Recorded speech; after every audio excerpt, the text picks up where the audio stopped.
Bismillahirrahmanirrahim. Assalamu alaikum to all. I hope you all are fine and safe. My dear students, in previous lecture we have discussed about the vapor pressure and the effect of temperature on vapor pressure. So today we are going to start how we can measure the vapor pressure. हम बेटा आज जो learn करने जा रहे हैं वो हमारा टॉपिक है जी कि हम वेपर प्रेशर को मेजर कैसे कर सकते हैं, कि जो वेपर का प्रेशर है उसको मेजर भी किया जा सकता है या नहीं, अगर किया जा सकता है तो किस तरह से मेजर किया जा सकता है। उससे पहले एक दफ़ा फिर से बेटे I am again repeating the definition of vapour pressure, कि वेपर प्रेशर की डेफिनेशन क्या है। बेटा वेपर प्रेशर क्या है? किसी भी लिक्विड का वेपर प्रेशर, ठीक है, जो किसी भी डायनामिक इक्विलिब्रियम स्टेट पे एक सर्टेन टेम्परेचर पे उस लिक्विड पे जो प्रेशर एग्जर्ट करता है उसको हम उसका वेपर प्रेशर कहते हैं।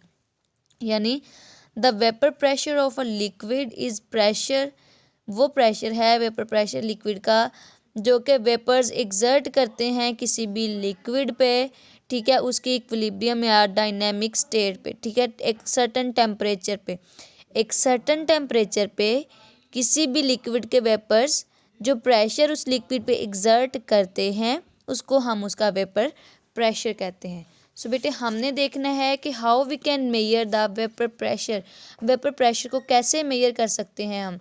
सो बेटा there are many methods for the measurement of vapour pressure of a liquid. Here we will discuss only one method, that is manometric method. It is very important. It is an important long question. Beta, our topic is manometric method. Manometric method beta, it is an important method and it is an accurate method. ये बहुत ही important method है और ये एक इससे हम बेटा इससे ये जो मैनोमेट्रिक मेथड है, बहुत सारे मेथड्स हैं वेपर प्रेशर को मेजर करने के लिए, बट ये जो हमारे पास मैनोमेट्रिक मेथड है ये सबसे एक्यूरेट हमें जो है वो वेपर प्रेशर के मेजरमेंट बताता है। सो दैट्स वाई हम इसको जो है वो यूज़ करते हैं मैनोमेट्रिक मेथड को for the measurement of vapour pressures. So vapour pressures को मेजर करने के लिए हम इसको यूज़ करते हैं। उससे पहले ज़रा बेटे इसकी डायग्राम की तरफ आ जाएं। यहाँ पे ज़रा इसकी डायग्राम देखें आप कि हमारे पास क्या क्या चीज़ें चाहिए। हमें बेटा थर्मोस्टेट चाहिए, जिसने थर्मोस्टेट का फंक्शन क्या है, it will keep the temperature, it will maintain the temperature of a liquid. हम इसने लिक्विड का जो टेम्परेचर है उसको मेंटेन करना है, ठीक है। We also require thermometer, that is here. Thermometer भी हमें चाहिए, और थर्मामीटर क्या हम देखते हैं कि कहीं टेम्परेचर जो है वो एक्सीड तो नहीं कर रहा, टेम्परेचर को जो है वो देखने के लिए कि थर्मोस्टेट उसको मेंटेन रख रहा है या नहीं, इसको हम थर्मामीटर यूज़ करते हैं। We have round bottom flask, हमारे पास राउंड बॉटम फ्लास्क है जिसके अंदर हमने अपना लिक्विड रखना है, ठीक है। Here we have U shape tube, glass tube, ठीक है, हमें ग्लास ट्यूब की ज़रूरत है जो कि यू शेप्ड है, ठीक है। और इस ट्यूब पे, इस यू शेप ट्यूब पे जो है यहाँ पे बेटा दो स्टॉपर्स लगे हुए, यहाँ पर एक, यहाँ पे टू स्टॉपर्स हैं। इसका फंक्शन क्या है स्टॉपर का, कि हम जिस तरफ की जो है वो मूवमेंट करवाना चाहते हैं उस तरफ को करवा सकते हैं। अगर हमें जो है वो चाहिए कि हम इस तरफ को मूव करवाना चाहते हैं तो हम ये वाला स्टॉपर का रास्ता बंद कर देंगे, ठीक है। और इसी तरह से बेटा यहाँ पे वैक्यूम पंप लगा हुआ है जिसने एयर को सक करना है, हवा को जो है वो सक कर लेना है, पंप कर लेना है, अपनी तरफ खींच देना है, ठीक है। और फिर हमारे पास जो है वो यहाँ पे क्या है जी, कि ये हमारे पास मैनोमीटर है, इस ये वाला यू शेप्ड मैनोमीटर है जिसके अंदर मर्करी फील्ड है, और यहाँ पे एक स्केल रखा हुआ है जिससे हमने मेजर करना है कि हमारे पास जो है वो इसका और इसकी हाइट में कितना जो है वो डिफरेंस है। वो हम जब इसको डिस्कस करेंगे तो आपको समझ आ जाएगी, ठीक है। सो हमारे पास ऑपरेटर्स में क्या है बेटा, first of all we have round bottom flask, thermostat, thermometer, vacuum pump, manometer and glass tube. This is the operators बेटा। Now come towards the manometric method. ये जो है वो मेथड काम कैसे करता है हम उसको देखते हैं, ठीक है। फर्स्ट ऑफ ऑल बेटा this method is use to determine the accurate vapour pressure of liquid. मैंने आपको बता दिया है, ठीक है। ऑपरेटर्स भी है मैंने अब आपको बता दिया। अब हमने क्या करना है जी, राउंड बॉटम फ्लास्क लेनी है और उस राउंड बॉटम फ्लास्क के अंदर हमने प्योर लिक्विड को जो है वो लेना है, लिक्विड को ले लेना है। ठीक है, हमने क्या करना है जी बेटा, राउंड बॉटम फ्लास्क ली, राउंड बॉटम फ्लास्क लेके उसमें क्या कर लेना है बेटा, लिक्विड को जो है वो ऐड कर लेना है। ठीक है, ये हमारे पास राउंड बॉटम फ्लास्क आप देख सकते हैं डायग्राम के अंदर भी। ठीक है, और इसमें हमने अपना जो है वो लिक्विड ले लिया है। देन हमने क्या करना है बेटा कि इस लिक्विड को कर लेना है जी फ्रीज। इस लिक्विड को क्या कर लेना है, फ्रीज कर लेना है। इस लिक्विड को फ्रीज करने के बाद हमने पहले पता क्या करना है, इसको हीट कर लेना है। हीट करने के बाद जो है जो वेपर्स होंगे वो ऊपर चले जाएंगे, एयर वगैरह सारी ऊपर चले जाएगी।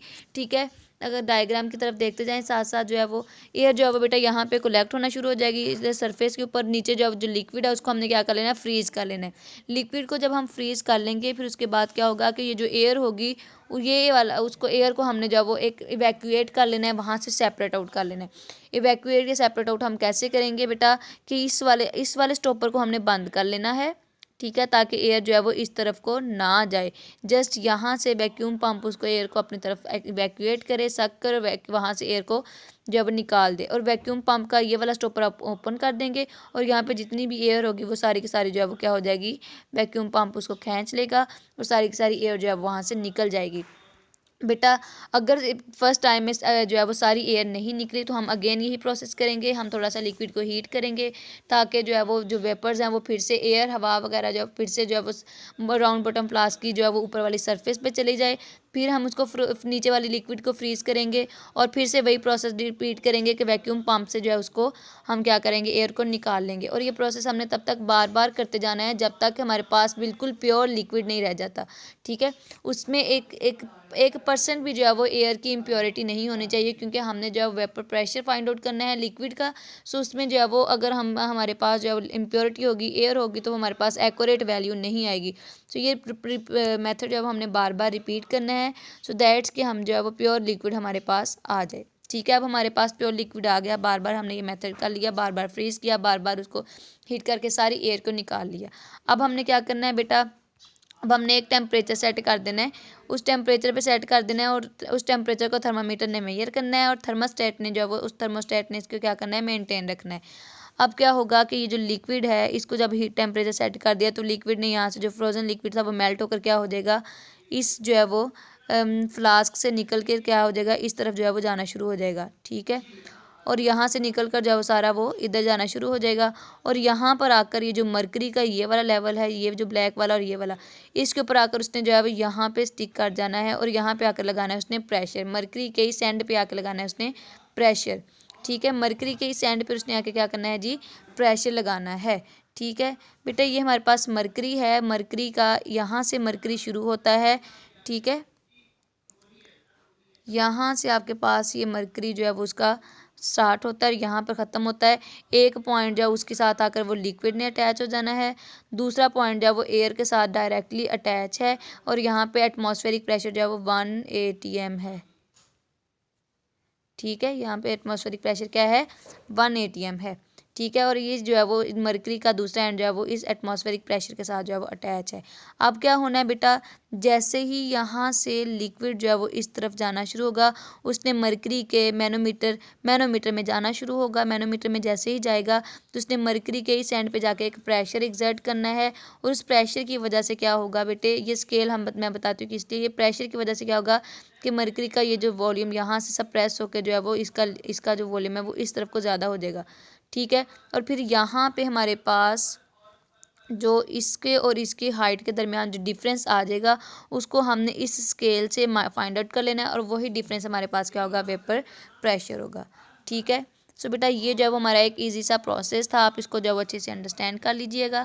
ठीक है, इसके लिए हमारे पास एक इक्वेशन भी है, उस इक्वेशन को भी देख लेते हैं कि मैंने अभी आपको बताया है कि किस तरह से हमारे पास जो है वो हम लिक्विड का वेपर प्रेशर फाइंड आउट करते हैं।